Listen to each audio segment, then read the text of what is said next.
আমাদের চ্যানেলটা বেশি করে দেখবি, সাবস্ক্রাইব করবি, শেয়ার করবি, লাইক করবি আর কমেন্ট বক্সে তুই অবশ্যই কমেন্ট করে জানাবি আজকে যে ভিডিওটা করব তোমাদের কেমন লাগলো। আর হ্যাঁ, তোমরা সাবস্ক্রাইব করছো তার সঙ্গে একটু কমেন্টস করো, কমেন্টস করলে আরো ভালো লাগবে আমাদের, আর আমরা ভুল ভ্রান্তি গুলোও বুঝতে পারবো আমাদের কোথায় কি হচ্ছে সেটা আমরা ঠিক করে নিতে পারবো।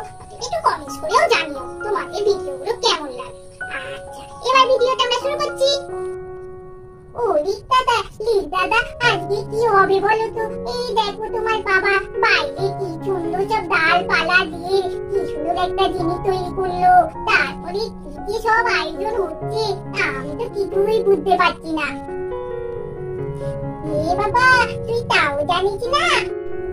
আরে আজকে তো মেলা খোলা, ওই জন্যই তো বাবা ওই যে ডালপালা সব জোগাড় করে ওইটা তৈরি করেছে। যখন রাত্রিরে হবে তখন ওটা জ্বালানো হবে। আর মেলা খোলা কি সেটা বম্মার থেকেই জেনে নি, তাহলেই বুঝতে পারবি মেলা খোলা কেন বলা হয়। ও বম্মা প্রিন্সকে বলে দাও তো কেন মেলা খোলা করা হয়, ও আমার থেকে জানতে চাইছে, আমি তো মনেই রাখতে পারিনি, তুমি একটু বলে দাও তো ওকে। লিখিন বাবু, এটা তো বড় অন্যায়। প্রত্যেক বছর ন্যাড়াপোড়ার দিনে তোমাদের তো এই গল্পটা শোনাই, তো তোমার মনে থাকা উচিত ছিল। যাকে আমি তাহলে প্রিন্সকে গল্পটা শুনিয়ে দিচ্ছি। দোল ও হোলি নিয়ে নানা মতভেদ আর ফারাক থাকলেও এই রঙের উৎসবে মেতে ওঠার আগে পালিত হয় হোলিকা দহন। বাংলায় একটা মজার ছড়া রয়েছে, আজ আমাদের ন্যাড়া পোড়া কাল আমাদের দোল, পূর্ণিমারি চাঁদ উঠেছে বলো হরি বল।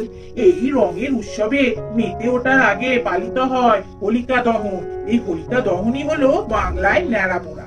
দোলের আগের দিন রাতে পালিত হয় এই উৎসব। এই ন্যাড়া পোড়া হলো অশুভ শক্তির বিনাশ। এই দিন শুকনো ডাল, কাঠ এবং শুকনো পাতা জোগাড় করা হয়, সেগুলো স্তূপাকার করে ফাগুন পূর্ণিমার সন্ধ্যায় পোড়ানো হয়। ন্যাড়া পোড়া হলো মন্দের উপর ভালো জয়ের প্রতীক।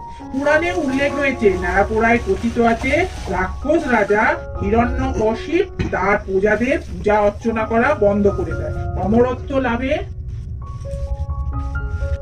লাভের জন্য তিনি ব্রহ্মার তপস্যা করা শুরু করে। তার তপস্যায় খুশি হয়ে ব্রহ্মা এই 5টি বর দান করে। সেই 5টি বর হলো, কোনো মানুষ বা কোনো প্রাণী তাকে মারতে পারবে না, ঘরের ভেতরে বা ঘরের বাইরে তার মৃত্যু হবে না, তার মৃত্যু দিনেও হবে না রাতেও হবে না, অস্ত্র দ্বারাও হবে না এমনকি শস্ত্র দ্বারাও হবে না। হিরণ্যকশিপুর মৃত্যু জমিতেও হবে না, জলেও হবে না, শূন্যেও হবে না। এই বর পাওয়ার পর হিরণ্যকশিপুর অত্যাচার বাড়তে থাকে, কিন্তু তার সন্তান প্রহ্লাদ বিষ্ণুর পরম ভক্ত, তাই প্রহ্লাদকে হত্যা করার সিদ্ধান্ত নেন তিনি। তার জন্য নিজের বোন হোলিকার সাহায্য নেন। হোলিকা ব্রহ্মার কাছ থেকে একটি শাল পেয়েছিলেন, এই শাল তাকে সব সময় রক্ষা করবে। হোলিকা বলে তিনি প্রহ্লাদকে নিয়ে আগুনের মধ্যে বসবেন, শাল থাকায় তার কিছু হবে না, কিন্তু প্রহ্লাদ পুড়ে ছাই হয়ে যাবে। যেই প্রহ্লাদকে নিয়ে হোলিকা আগুনে প্রবেশ করেন, তখন গায়ের শালটি তার কাছ থেকে প্রহ্লাদের গায়ে গিয়ে পড়ে। তাই প্রহ্লাদের কিছু না হলেও পুড়ে ছাই হয়ে যান হোলিকা। হোলিকার মৃত্যু থেকেই শুরু হয় হোলিকা দহন প্রথা। আজও দোলের আগের দিন হোলিকা দহন করে মনের সব পাপ, অশুচি লোভ, হিংসে পুড়ে ছাই হয়ে যায় বলে মনে করা হয়। তাহলে দেখলে তো কেন ন্যাড়াপোড়া করা হয়? প্রিন্স, বুঝতে পেরেছো? এই কারণে ন্যাড়াপোড়া করা হয়, অশুভ শক্তিকে বিনাশ করবার জন্য। হ্যাঁ, তাহলে আজকে যখন ন্যাড়াপোড়া হবে তোমরা কিন্তু এই মজার ছড়াটা বলবে, আজ আমাদের ন্যাড়াপোড়া কাল আমাদের দোল, পূর্ণিমারি চাঁদ উঠেছে বলো হরি বল। হ্যাঁ, চলো এবার আমরা তাহলে ন্যাড়াপোড়া করবো, কি বলো প্রিন্স? চলো এবার আমরা সবাই বাইরে গিয়ে বসবো।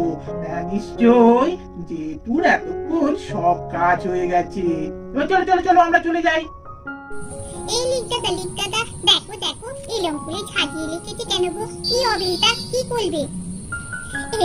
তুই জানিস না এটা তো ন্যাড়া পোড়া, আরে এটাই আগুন জ্বালানো হবে আর দাও দাও করে আগুন জ্বলবে। প্রত্যেক বছর হোলির আগে এটা করা হয়, জানিস কি আনন্দ হয়। আমরা সবাই এরকম রাত্রির বেলা গোল করে বসি আর বাবা রোজ প্রত্যেকবারে এটা জ্বালে।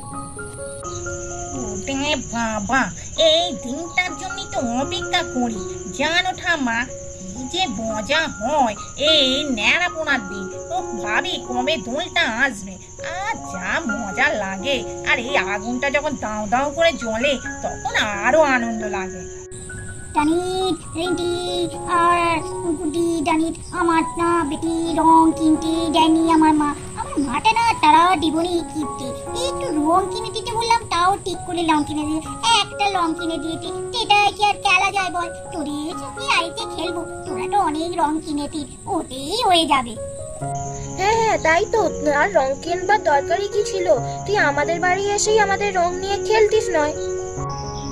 বলি হ্যাঁ রে বড় নাতি, আর দাঁড়িয়ে থেকে কি লাভ হবে? নে নে আর জ্বালিয়ে দে তো। আর বসে থাকতে পারছি না, খুব কোমরে যন্ত্রণা হচ্ছে বুঝলি। আর অনেক রাত্রিরও হয়ে যাচ্ছে। এই খাওয়া দাওয়া করে এবার শুতে হবে তো, পরের দিন আবার দোল, সকাল সকাল উঠতে হবে। দোল খেলবে সব বাচ্চারা। নে নে নে জ্বালিয়ে দে। হ্যাঁ ঠাকুমা, আমি জেলে দিচ্ছি এক্ষুনি। আগুন দিয়ে দিলাম।